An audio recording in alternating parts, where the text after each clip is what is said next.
We're near Bell in the Blue Mountains to hike a remote, rugged wilderness, often described as feeling prehistoric. We should see sandstone arches, pagoda-like rock formations, and a unique hanging swamp. We're of course talking about Goochs Crater, which we're going to access via Dargans Arch. Weather-wise, we're expecting a cool, damp day, and tomorrow we'll likely get a thunderstorm, of course, so we might need to find a cave to shelter in. We're not travelling a huge distance, around 11 kilometres or so, but there will likely be a lot of bush bashing and scrambling over rocky sections. So let's see how we go.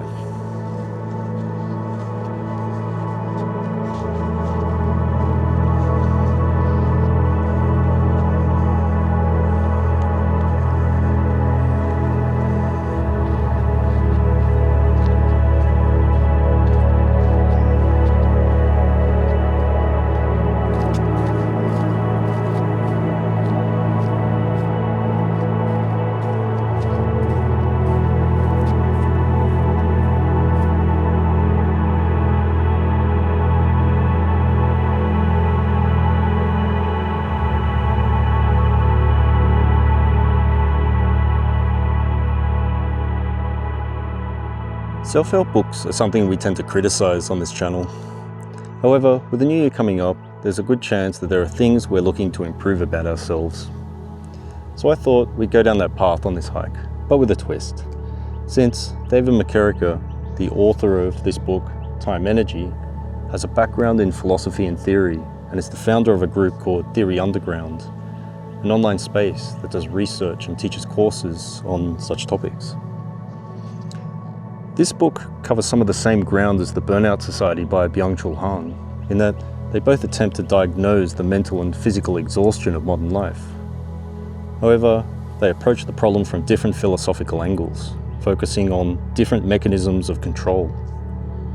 While Byung-Chul Han focuses on excess positivity and the way this leads to self-exploitation, David McKerracher says it is the lack of time energy, a critical combination of large blocks of energy-infused time that is essential for meaningful life and self-actualization. And McKerracher knows what he's talking about. He worked at an Amazon warehouse where he hacked the job by listening to audiobooks for hours on end, effectively using the warehouse floor as a place for intellectual development while performing manual labor. This works for certain types of jobs, but for most people this isn't possible due to cognitive demands or social presence of the job. It should be noted that Amazon in recent years has cracked down on this loophole, citing safety concerns. Ultimately, McKerracher is not calling for personal self-improvement as you would find in most self-help guides. He is arguing for structural change around how we approach work, education, and social organisation to reclaim our existential horizon. We need to free up time energy for everyone and move from time without energy to high quality time where we prioritise self-cultivation in support of each other.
This is how McKerracher starts his book.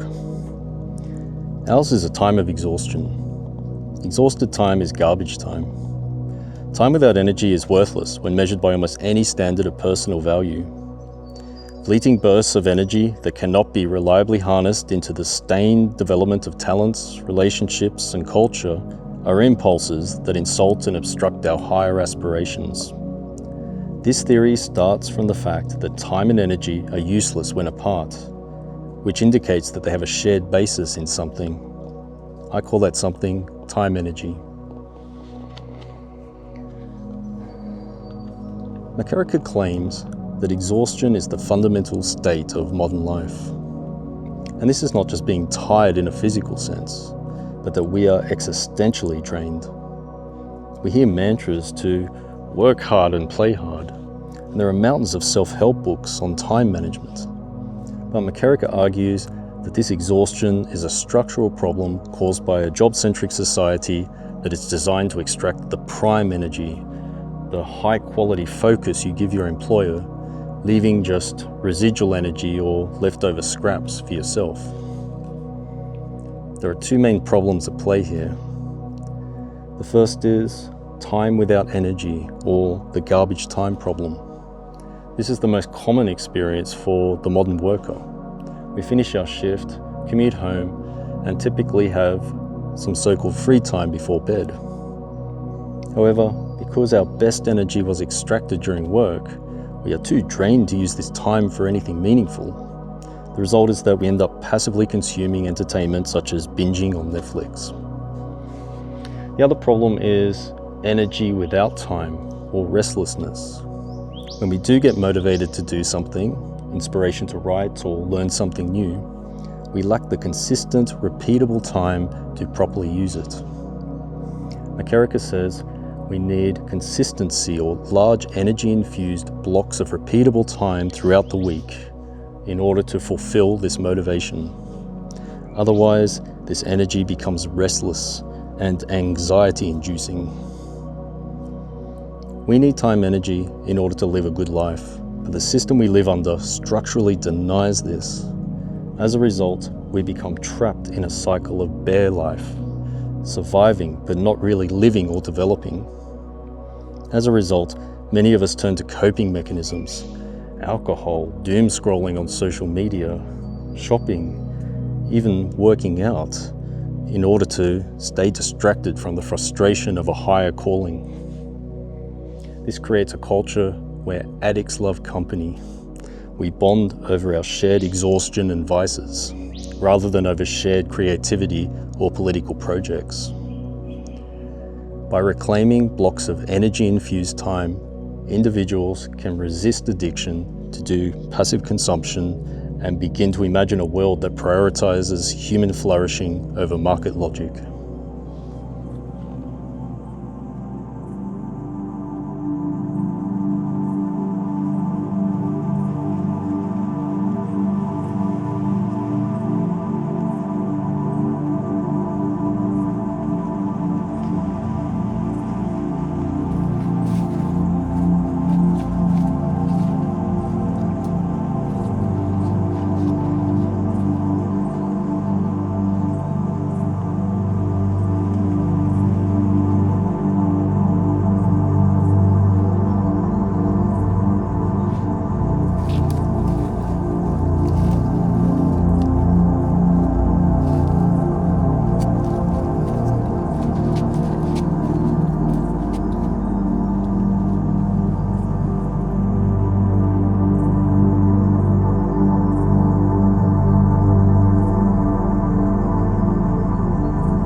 very dense bush.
Here is the ridge trail. Alright, I think it should be a bit easier for a while.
God, this is the crater.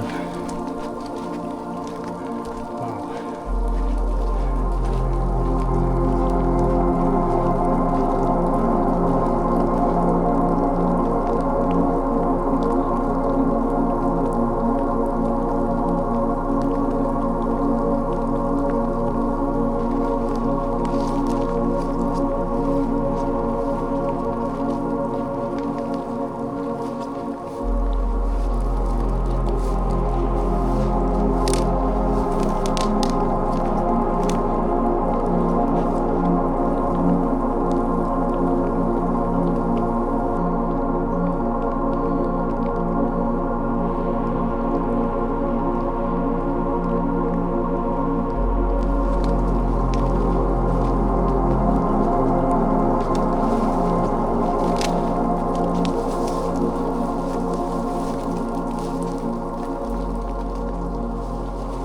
Looks like there's a bit of a campsite here, but it's very tiny. It'd be a struggle.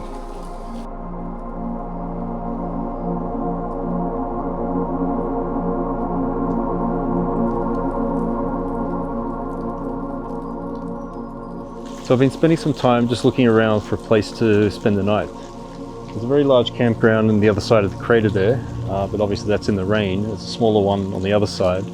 Ideally we'd find a cave. I thought there was a large cave that was perfect for camping, but haven't been able to find it. There's a few that are very overgrown, so I think we might just stick with this small one for now. there should be enough room here.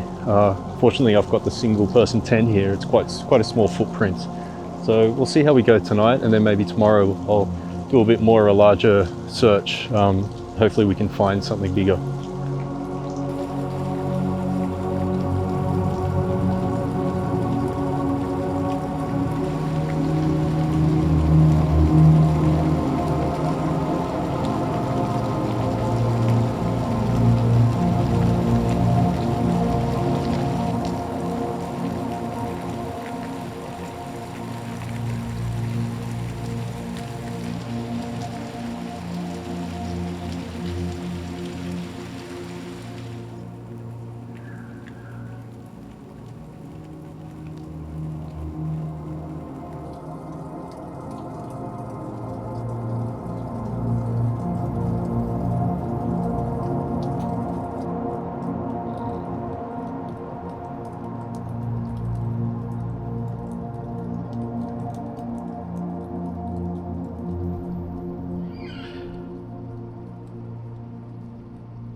This is apparently called Billabong Canyon.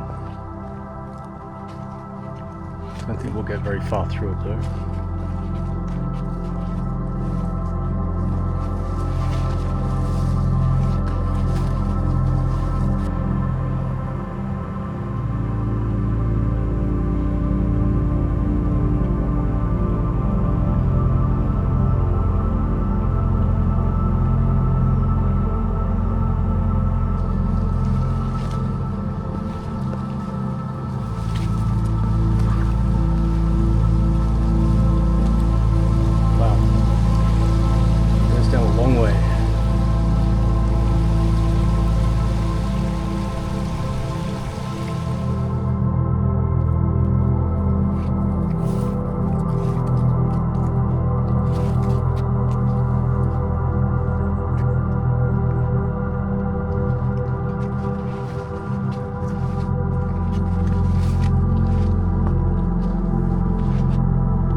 Looks like we're supposed to go down this deep section here, which is going to be interesting because it's very slippery. Alright, we'll take it very slowly, I think.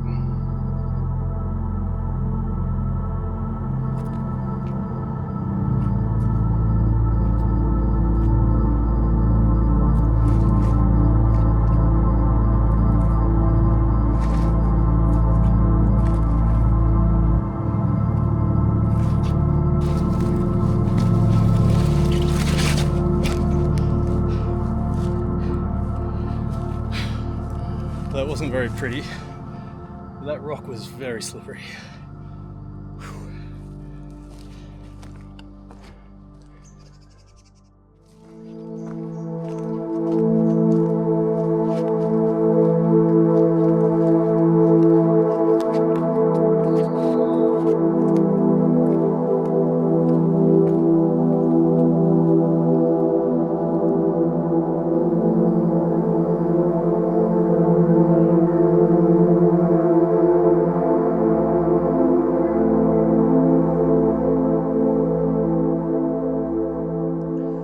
The German word Bildung means educational schooling, although in the philosophical tradition it refers more to the idea of self-cultivation or formation.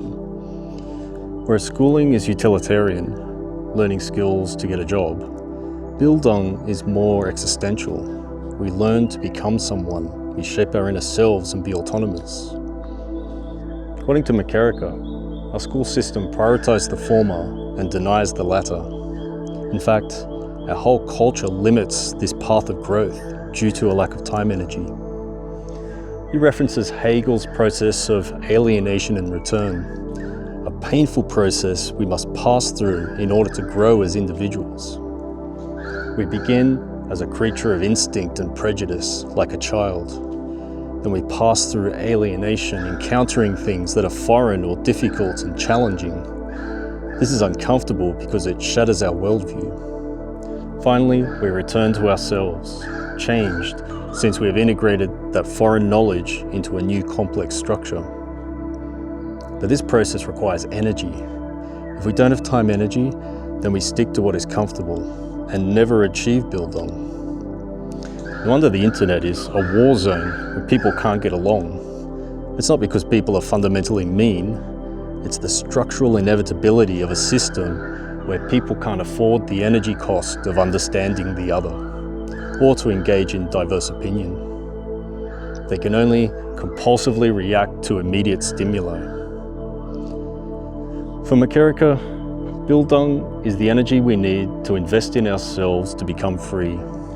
But this is more than just knowing yourself through meditation, journaling, since you are made of the outside world. Bildung is the cultivation of the soil in which humans grow, he claims. We cannot find ourselves in a vacuum, but if the system denies us time to study the world and culture around us, then it is denying us the ability to exist as a conscious being. He writes, for Hegel, universal education was the condition of self-knowledge, because the substance of the self is the level of culture reached by the civilization in question. Consider our analogy wherein humans are plants and culture is our soil. Without understanding its environmental conditions and the composition of its soil, the plant cannot be said to know itself. Without an education to understand how the world works, we are unable to know ourselves. Robbed of self-knowledge, we are shells devoid of what Hegel calls spirits.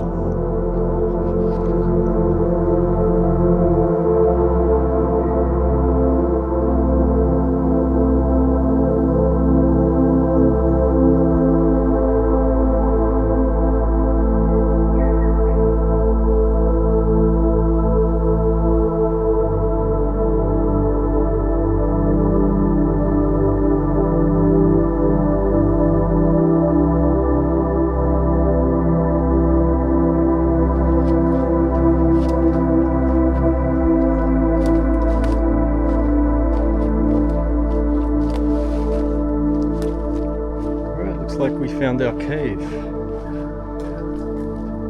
think this is where we'll be staying tonight. It's a good thing too, because it just started raining.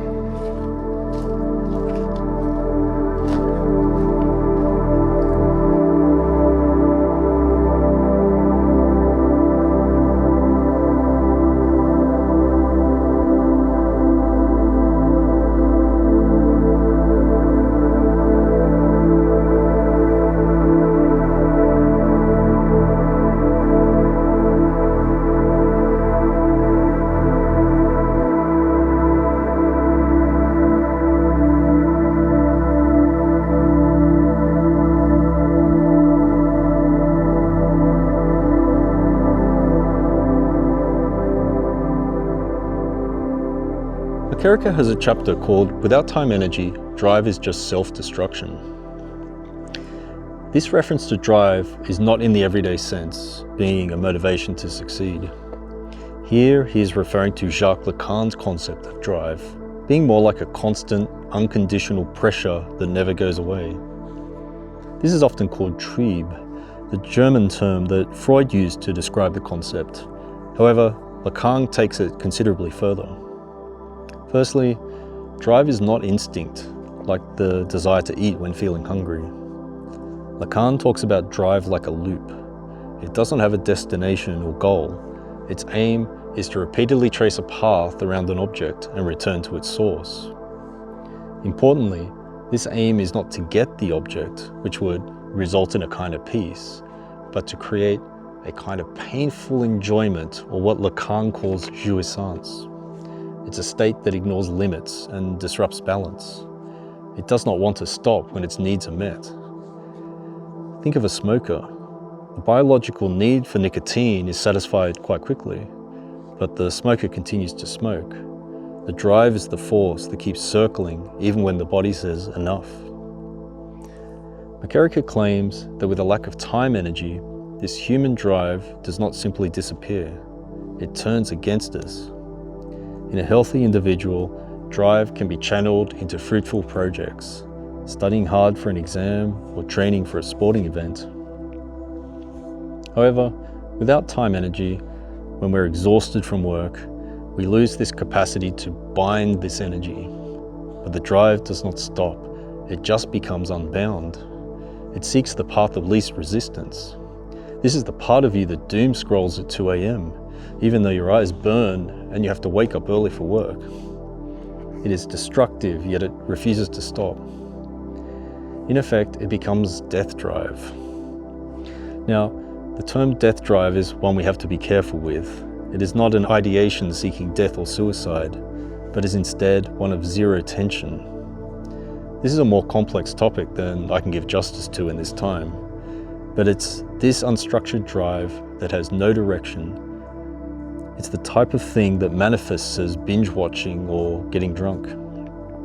These activities are not fun in a deep sense. They are a way to numb consciousness. It's also important to note that death drive isn't necessarily a bad thing. Marathon running and mountain climbing are textbook examples of it. When the runner hits the wall and pushes through it, they are overriding their body's survival signal in service of a mental compulsion. In this state, the constant chatter of the mind stops. Anxieties about work, bills, and relationships vanish, replaced by a singular painful focus on the next step. This is sometimes also called the little death of the ego, a state of pure existence without the burden of consciousness. The death drive is what McKerracher is referring to as low energy drive, the zombie, where the drive emerges as passive self-destruction, like the doom scrolling. With good time and energy, the drive can be transformed into something far more beneficial. He writes, "Negation of our vital expenditure redirects drive, which unconsciously finds its way to latch onto specific outlets for its jouissance.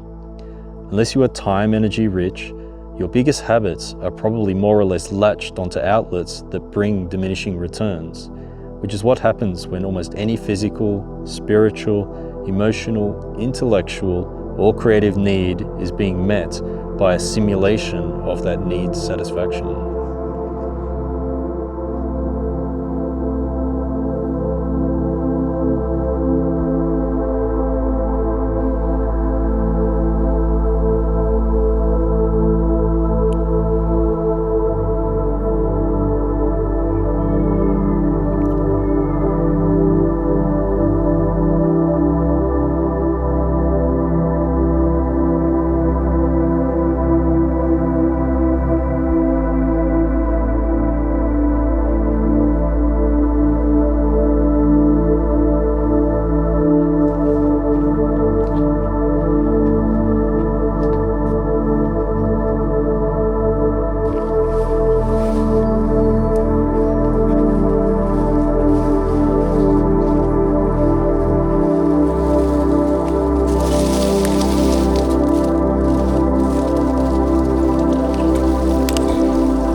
So now I'm going to talk about the Death Drive hiker. One of the motivations of hiking is to get away from it all. The noise of daily life fades the further we get into nature, and our internal monologue slows down. With each step, we are reduced to a rhythmic, repetitive motion that induces a trance-like state where the ego dissolves. And as we push on through tiredness and even physical pain, we get a strange compulsion and satisfaction in the suffering itself, the jouissance. This can be positive and life-affirming, a process Freud and Lacan call sublimation, which is taking this raw, potentially destructive drive and turning it into something of value.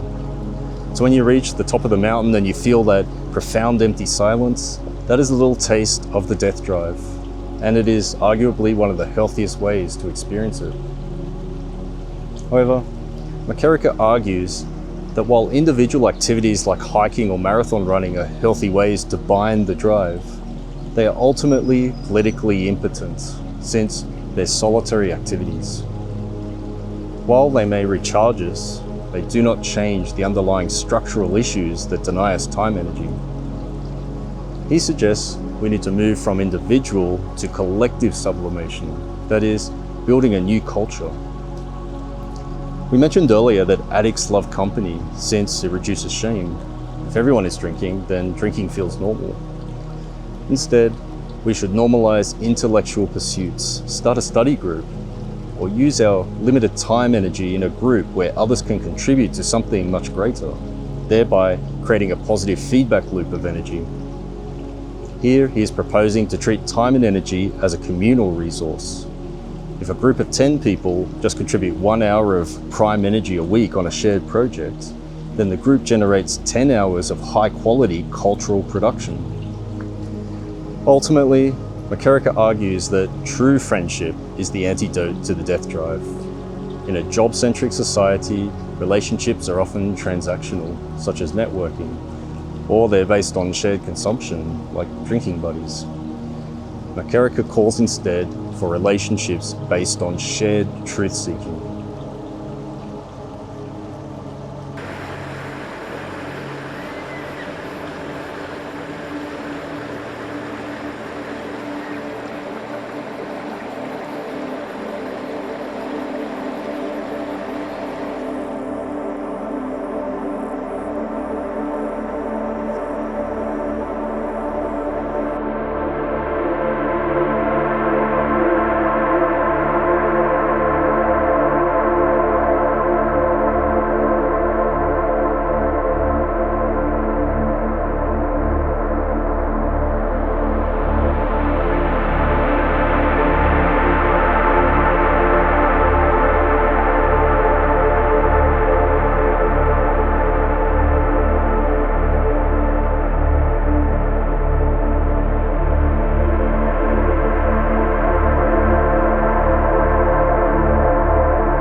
So Goochs Crater, what an incredible place.